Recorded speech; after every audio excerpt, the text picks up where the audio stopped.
So ಬೆಂಬಲ ಬೆಲೆ ಈಗೆಲ್ಲ ನಾವೇ ಈಗ ಈ ಸಿರಿಧಾನ್ಯವನ್ನು ರೆಕಮೆಂಡ್ ಮಾಡಿದ್ದೀವಿ, ಇದನ್ನು ನಾವು ಬೆಂಬಲ ಬೆಲೆಗೆ ಸೇರಿಸ್ಬೇಕು ಅಂತ. ಅದು ಕೇಂದ್ರ ಸರ್ಕಾರ ತೀರ್ಮಾನ ತೊಗೋಬೇಕಾಗುತ್ತೆ. ಅದಕ್ಕೆ ಲೆಟ್ರ್ ಬರೆದಿದ್ದೀವಿ, ನಮ್ಮ ಇದನ್ನು ಸರ್ಕಾರದಿಂದ ರೆಕಮೆಂಡು ಮಾಡಿದ್ದೀವಿ, ಅದನ್ನು ನೋಡೋಣ. ಅದು ಬಿಟ್ಟು ನಾವು ಈ ಜೋಳನ ಖರೀದಿ ಮಾಡ್ತಾಯಿದ್ದೀವಿ, ರಾಗಿ ಮಾಡ್ತೀವಿ, ಸೊ ಬೇರೆ ತೊಗರಿ ಈಗ ಮಾಡಲಿಕ್ಕೆ ತೀರ್ಮಾನ ತೊಗೊಂಡಿದ್ದೀವಿ, ಇವೆಲ್ಲ ಮಾಡ್ತೀವಿ. ಮಾರ್ಕೆಟ್ ಬೆಳೆ ಒಂಚೂರು ಫ್ಲಕ್ಚುಯೇಷನ್ ಇದೆ, ನಾವಂತೂ ಪರ್ಚೇಸ್ ಮಾಡ್ತೀವಿ. ಕೆಲವು ಒಂದು ಸ್ವಲ್ಪ ವ್ಯತ್ಯಾಸ ಇದೆ, ಕೆಲವು ಆಗುತ್ತೆ. ಅಷ್ಟೆಲ್ಲ ಕಡಿಮೆ ಮಳೆ ಇರ್ತಕ್ಕಂಥದ್ರಲ್ಲಿ 2 ಬೆಳೆ ತೊಗೋತಾ ಇದ್ದಾರೆ. ಸೊ ಅವಾಗೂ ಇವಾಗೂ ಏನು ವ್ಯತ್ಯಾಸ ಅಂದರೆ ಅವಾಗ ಮಾರ್ಕೆಟ್ ಇರಲಿಲ್ಲ, ಯಾರೂ ಸಹ ಇದನ್ನ ಬೈ ಮಾಡ್ತಿರಲಿಲ್ಲ.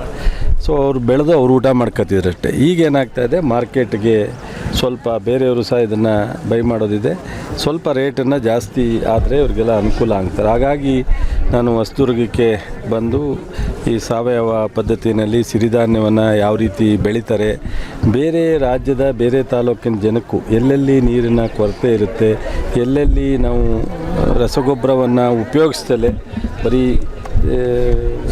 ಸಾವಯವ ಗೊಬ್ಬರನ ಉಪಯೋಗಿಸಿ ಬೆಳೀತಕ್ಕಂಥದ್ದಕ್ಕೆ ಮತ್ತು ಕಡಿಮೆ ಖರ್ಚು, ಕಡಿಮೆ ನೀರಿದ್ದು, ಕಡಿಮೆ ಅವಧಿನಲ್ಲಿ ಮತ್ತು ರೋಗ ನಿರೋಧಕ ಶಕ್ತಿ ಇದೆ ಇದಕ್ಕೆ. ಸೊ 2 ಬೆಳೆ ತಗುತ್ತೆ. ಹಾಗಾಗಿ ಇದನ್ನು ನೋಡಿ ಬೇರೆಯವ್ರಿಗೂ ಈ ವಿಚಾರವನ್ನು ತಿಳಿಸ್ಬೇಕು.